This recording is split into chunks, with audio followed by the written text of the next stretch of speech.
Hello and welcome to Dining with Death, True Crime Tuesday. Today we are taking a look at Lori Vallow and Chad Daybell, the wannabe cult leaders who failed miserably at culting, at spousing, at parenting, at just life in general. This is a case that we may discuss more than once here, so let's call this part one. Let's get into it. As I always do, because I believe in transparency, I will state that I was born and raised in the Mormon Church. I was an active member for 37 years and I left the church about 12 years ago. I think it's only fair that I reveal that whenever I am discussing a case that involves Mormonism. I try not to let my personal feelings color how I discuss these cases, and I honestly feel like my experience gives me some insight that I can bring to you. Okay, there are a lot of players in this case, so I'm going to try to break it down visually and let you know who the key people are. This is Lori Vallow. She married Nelson Yates in 1992 and they divorced a couple years later. She then married William Lagioa in 1995 and together they had one son, Colby Ryan. Colby is not at the center of these events. He is alive and hopefully healing from the terrible things that we are going to discuss today. The couple divorced a few years after they were married. Lori then married Joseph Ryan in 2001, and together they had their daughter, Ty Lee. They divorced in 2004, and then he died of a heart attack in 2018. Lori then married Charles Vallow, 2006. The couple adopted JJ, who was the grandson of Charles' sister, Kay Woodcock, and had been in her care previous to the adoption. Now, Charles and Lori didn't get a divorce. Charles was actually murdered by Lori's brother, Alex Cox, in July of 2019. We're going to get into all of these details. But Charles is a main figure in this case, so keep his name and his face in mind. Lori then married Chad Daybell in November of 2019, and Chad is the wannabe cult leader that she, I guess, technically is still married to today. This is Chad Daybell. He married Tammy Daybell on March 9th, 1990. Tammy was found dead in her bed in October of 2019. We'll go over the details. Her obituary reported that she had passed away peacefully in her sleep, but since then, she has been exhumed and an autopsy has been performed. Chad married Lori Vallow in November of 2019. Yes, just 2 weeks after his wife died. Chad's children are not involved in this case, thankfully, and I hope they're doing okay. Okay, we're going to jump back in time a little bit. In 2014, Lori and Charles Vallow, 8 years into their marriage, moved to Kauai, Hawaii, and Lori became obsessed with a series of apocalyptic style books that are based somewhat around Mormonism, that are written by Chad Daybell. Her friends say that she read these books over and over and even gave them to others as gifts. Charles and Lori Vallow moved from Hawaii to Arizona around 2017. 2018, Lori meets Chad Daybell, who writes these books that she loves, when he is teaching a class at a Mormon church. The two reportedly become close immediately and even traveled together to a religious conference in St. George, Utah, which is the town that I'm filming this in right now. After this, the two reportedly spoke every day, and this continued for months. January of 2019, Lori believes her husband Charles has had an affair. He's out of town on a business trip. They're still in Arizona at this point. She takes all of his clothes, throws them out, and goes to the airport where his truck is and drives it away and hides it. Charles also claims that Lori takes $35,000 out of their bank account and hides that as well. There's fighting and back and forth, and a few days later, Charles Vallow calls the police, stating that he has not heard from his children in 2 days. He tells the police that his then estranged wife, Lori, has threatened his life because she tells him he is possessed by someone she calls Nick Schneider. Now, this is according to what Charles tells the police. He tells the police that Lori tells him, "I could murder you with my powers." She tells him, "I'm a translated being. I cannot be killed and I cannot die." I can't get in touch with my kids. How old are your kids? 6.5 and 16. Okay. How long have you been trying? 2 days. I don't know how else to say it. We're LDS. She thinks she's a resurrected being and a God, and remember the 144,000. Jesus is coming next year. She took all the money out of her bank account today. My truck has gone from the airport. She went to the airport and got it. I just flew in from Dallas. Houston and Dallas. So Where's your truck? I don't know. Charles and Lori separate. He gets an attorney, they attempt to reconcile, they separate again, and then on July 11th, 2019, Charles goes to the home to pick up the kids, and he has an altercation with Lori's brother, Alex Cox, and Alex ends up shooting and killing Charles. Alex claims he killed him in self-defense, and he isn't charged with murder. Come out this way, man. You know, no weapons? No weapons on me. All right, come on out this way. Yep. I'm gonna have you have a seat right here on the curb. Yep.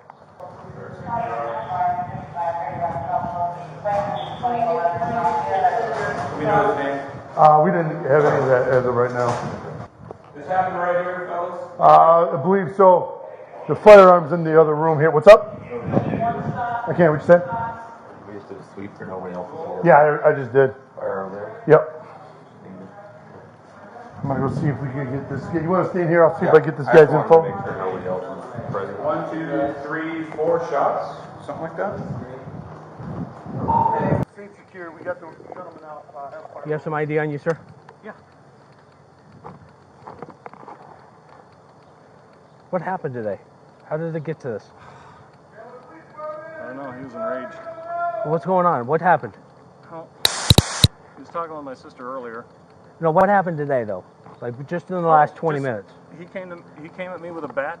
Okay. Hit Was me he in the living back of the here head. or No. visiting? He came to pick up his son. Okay, is the son inside? No. My sister took him to school. Okay, so it was just you at the house? Yes. And he came, how long, what time did he come to pick up the son?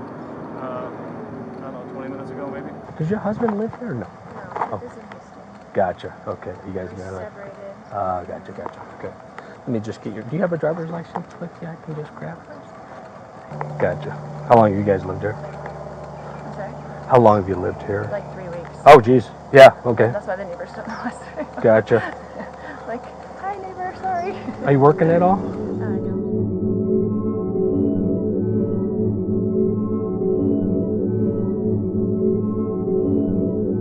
We could do an entire episode on the absolutely wacky things that Lori began believing. But she was telling people close to her that the kids and Charles were zombies and that they had been, quote, replaced and were not who they used to be. You know, 5 or 6 years ago, we would just laugh that off and say, you know, what a nut. In the last few years, we've learned that people can be led to believe some really crazy things. People can choose to believe some really crazy things. So Lori is now single again. She's talking to Chad constantly, and they just kind of begin this spiral into total delusion and pure evil. We're going to talk a little bit about these beliefs because I think it gives you kind of an understanding of where they were at mentally at the time. Their beliefs are incredibly ridiculous. I won't go into all of them, but they include a belief that the world is going to end in July of 2020, a belief that Lori is a powerful goddess, a belief that only 144,000 people are going to survive this coming apocalypse in July. Now, of course, there are 2 of those very special people, and they're associated with this group called Preparing a People that preaches the apocalypse is just around the corner and Jesus is coming soon. Now, this group Preparing a People has distanced itself from Lori and Chad with a statement on its website that says, quote, "We do not share the beliefs of Chad and Lori if they are contrary to Christian principles of honesty, integrity, truth, or if they do not align with the doctrines of the Church of Jesus Christ of Latter-day Saints." I have some news for this group. The Mormon Church does not in any way teach prepper apocalypse bullshit. The Mormon Church teaches that they feel their members should always have a year's worth of food storage on hand at all times in case of job loss, financial hardship. But those people that claim Mormonism teaches prepper type stuff, they're just lying. I have my own issues with Mormonism, which is why I'm no longer a member, but the truth is the truth, and that is the truth. Let's talk briefly about who Lori is as a person, or to be fair, what we know about her based on what family and friends have said and based on her own actions. Lori seems to be really motivated by people's perception of her. It seems like it was very important to her that people believed she had a near perfect life. Let's take this little snippet of video as an example. She went on Wheel of Fortune and, well... Hi, how you doing, Lori? I'm good, Lori how are you? Ryan from Austin, Texas. That's right. Hairstylist in Austin, hey? That's right, the best. How's the hair in Austin? It's good. Good. Us is a happening place. Probably thanks to you. Pretty much. Talk about your family a little bit. I have a wonderful husband, Joseph, at home, who is watching our two beautiful children, Colby, who's 7, and Tylee, who is 1. Yeah, what do you guys like to do for fun? We like to play all kinds of sports on our 3 acres. Okay, sounds like you have a nice life there. We do. Congratulations. Thank Nice to have you with us. Now, I'm not saying people go on game shows and say their life is a mess and they have a trail of ex-husbands behind them, but I found this interesting. She says she's the best hairdresser. She wants everyone to know she owns 3 acres, you know, just kind of showing out. Pat Sajak even takes kind of a swipe at her, saying, Austin is happening because of you, I'm sure, and she doesn't catch the little jab. She actually agrees with him. And then there are the old lady pageants. I'm sorry, come for me if you want to, I don't care. But yes, I think the whole idea of grown adult beauty pageants is silly. That's my opinion. Anyway, her image was obviously very important to her, and it kind of seems like she was just a climber, kind of going from one man to another, taking what she could get from each one, and when that wasn't enough, she was on to the next. Now, like I say, Chad had written some books, and he would go around giving talks in Mormon churches, and I guess for someone like Lori, this made him desirable. Lori's friend, April Raymond, describes Lori as a super fan of Chad's apocalyptic books. It seems like Lori kind of set her sights on Chad and what he could do for her image within her community, and apparently she was willing to do anything to be with him. Let's talk a little bit about who Chad Daybell is. A lunatic? We can talk about Lori all day long and her nutty ideas, but let's not sleep on Chad here because this dude is bonkers. First off, yes, Mormons do believe that we are in the last days. The name of the Church of Jesus Christ of Latter-day Saints, means exactly that. They believe these are the latter days and that Jesus is going to return to the earth soon. Now, what soon means is never detailed. There is no set date. But members are taught to live their lives in a way that they will be worthy to be in Christ's presence, be it here on earth when he returns to earth or after they die. That's what they believe. You can see how someone could take this particular view of the apocalypse, which in Mormonism is called the second coming, and turn it into something much darker. And that's exactly what Chad and his little group did. Chad believes that he is a chosen spirit. He is very, very special, you guys. Very special. Chad believes he is a prophet and that he has visions and that people should follow him. Now that is a big no-no in Mormonism. In Mormonism, you are taught that you can have a personal relationship with God, but whatever God tells you through prayer is for you and you only, and you are not to take any of that information and expect others to follow you. That's what they're taught. Mormons are taught that they should only take guidance from their prophet, whoever that is at the time. That man, and it's always a man, changes as older men die off and new ones are appointed in succession. Now, there are obvious reasons for this. No church can have more than one leader running around claiming, they have more information than the person who's in charge. But this is what is taught, and it is taught very clearly. So I'm confused as to how people like Chad actually stay in the Mormon church. Technically, he was breaking one of the biggest rules, and so I'm a little confused as to why he was allowed to stay in good standing within the church while going directly against a really big, important piece of doctrine. The Mormon church excommunicates people for much less than this. But these little wannabe prophets will pop up from time to time in the Mormon church, and they're usually able to get a small following, even though the people that are following also know that they're breaking the rules. It's kind of an odd nuance in certain members of Mormonism, and it's actually not appreciated by Mormons who closely follow the doctrine. Chad believes he is a visionary. He claims he knows when earthquakes are going to happen.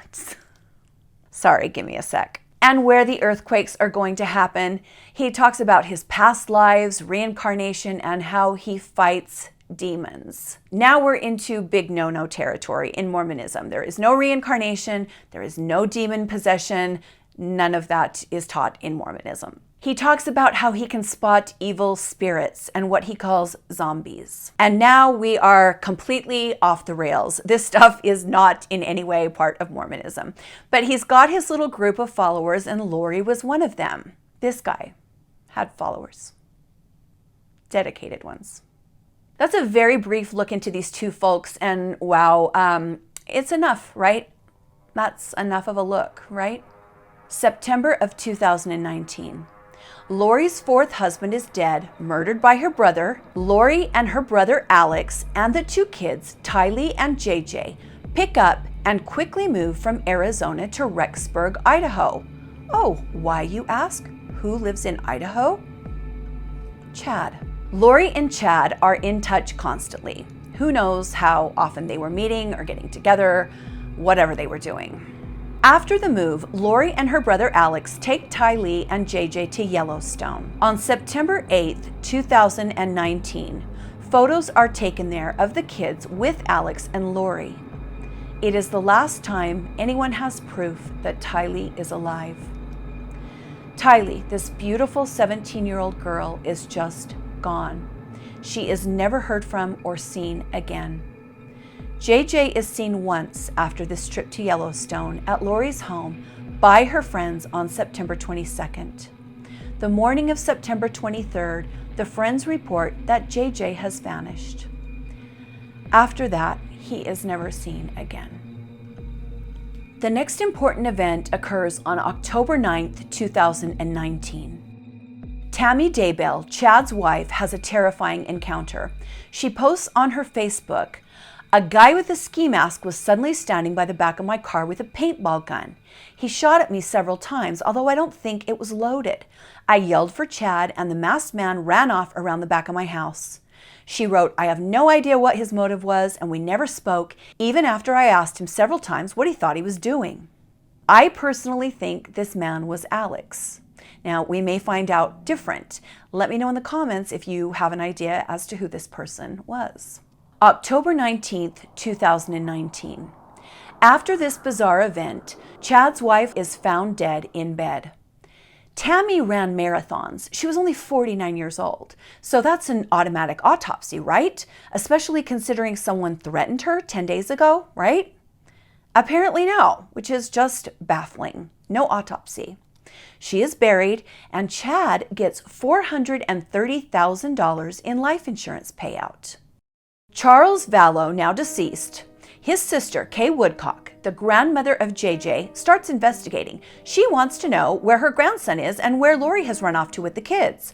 She knows it's Idaho, but she has no idea where. Now, Kay has the password to Lori and Charles' Amazon account that Lori is still using. I actually think this is really smart. She gets into the account and sees that Lori has ordered 2 wedding rings through Amazon. The account shows a Rexburg, Idaho shipping address, so now Kay knows where Lori and the kids are. Now, these 2 wedding rings are ordered 2 weeks before Tammy Daybell is found dead. Kay Woodcock gets in touch with police and expresses her concerns, but before much can be done, Lori and Chad fly off to Hawaii and get married. November 5th, 2019, these photos are taken. You can clearly see the rings purchased before Tammy's death in the photos. Lori and Chad live it up in Hawaii, no kids in sight. November 26th, they return to Rexburg, Idaho. Larry and Kay Woodcock have requested that police interview them as soon as possible, and the police arrive at their townhome. Chad acts like he doesn't even know Lori. Alex, Lori's brother, tells cops that JJ is fine and with his grandmother, Kay. The cops say, no, he's not. She's the one who sent us. Lori then tells cops that her kids are with her friend, Melanie Gibb, in Arizona. Gibb said she got a call from Lori telling her to lie to the police and tell them she had JJ. Melanie was not down for lying to the police, and she told them, I don't have JJ. Police don't have enough evidence yet to really do anything, so they have to leave, and after they do, Chad and Lori pack up within a few days and flee back to Hawaii. Alex, Lori's brother, takes his girlfriend to Las Vegas and marries her in a quickie ceremony, after which he takes her last name to legally change his own, and also, perhaps to get spousal privilege. Spouses can't be forced to testify against each other, and Alex is now also dead. So Chad and Lori are back in Hawaii. The kids are nowhere to be found. Police and FBI continue their work on the investigation. December 11th, 2019. Tammy Daybell's body is exhumed. An autopsy is performed, and the results of that autopsy have not been released yet as I'm filming this. When they are, we will do an update on this case. The very next day after Tammy's autopsy and only 2 weeks after his wedding, on December 12th, 2019, Alex Cox collapsed in the upstairs bathroom of his wife Zulema Pastena's home. Her 25-year-old son Joseph called 911. An autopsy report says Alex died of natural causes. Like I said, there's a lot going on with this case. December 20th, 2019. Rexburg Police and FBI announce that Tylee and JJ are missing and add them to the list of missing and endangered children. Lori and Chad are still in Hawaii. Alex is dead. Lori doesn't even come home, even in the face of his death, and they were very close, kind of weirdly close. January 25th, 2020, Lori is legally ordered to physically produce Tylee and JJ within 5 days. Lori completely ignores the order. She does not respond, and the children are not produced. February 20th, 2020. Lori, in violation of the court's order to produce the children, is arrested in Hawaii and extradited to Idaho to face charges. She was charged with 2 felony counts of child desertion along with 3 misdemeanors and held on a $5 million bond.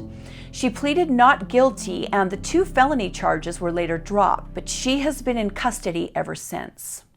The investigation now goes into high gear. Where are these 2 children?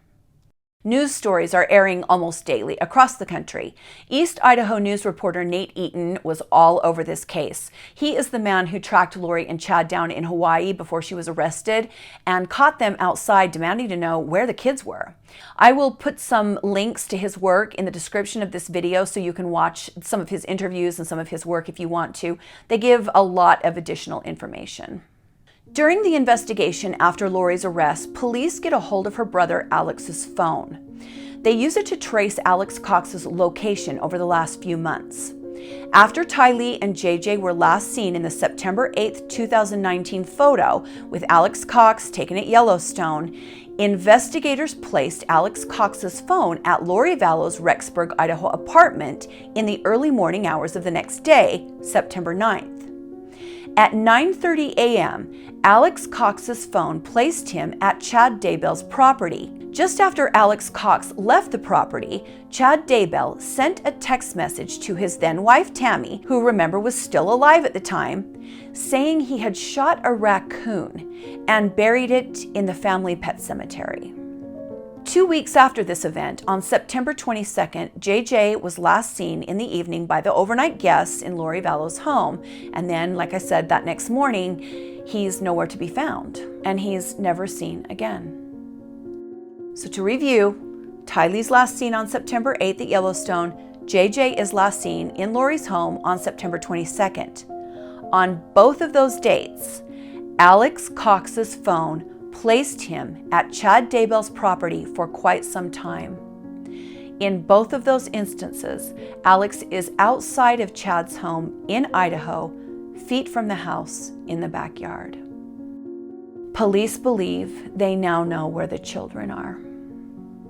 A search warrant was then issued based on information found in Alex Cox's phone.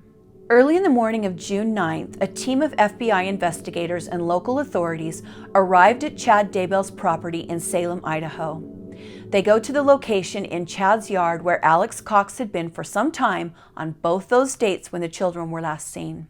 They removed a few inches of topsoil and uncovered 3 white rocks. Under the rocks was a sheet of wood paneling. They lifted the wood paneling and were immediately hit with the odor of death.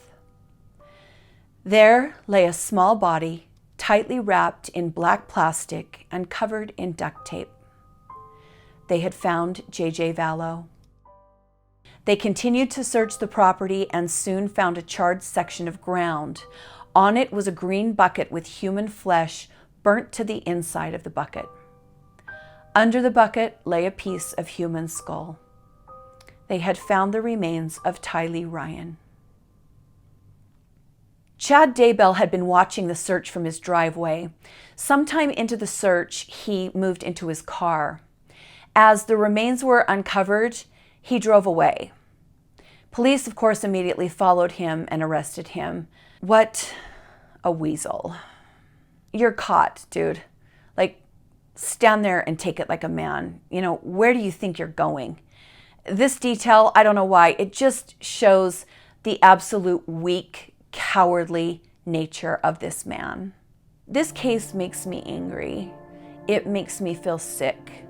To do this to your own children, your flesh and blood, a child with special needs that has no choice but to absolutely trust you and rely on you, there is nothing in this world that matches that type of pure evil. So that brings us to where we are now. June 8th, 2021. Lori's defense got experts to say she is incompetent and mentally unfit to stand trial. But being a kook who has crazy beliefs and being legally insane are not the same thing. The legal definition of insanity is actually a really high bar, and Lori hasn't met it. They haven't said she's insane. They've said she is currently mentally unfit to stand trial. Now that could and most likely will change. She has been indicted. She was indicted in May of 2021 for the murder of her children. She was indicted in June of 2021 for the murder of her 4th husband, Charles. But because of this ruling that she's unfit, she's not been to trial.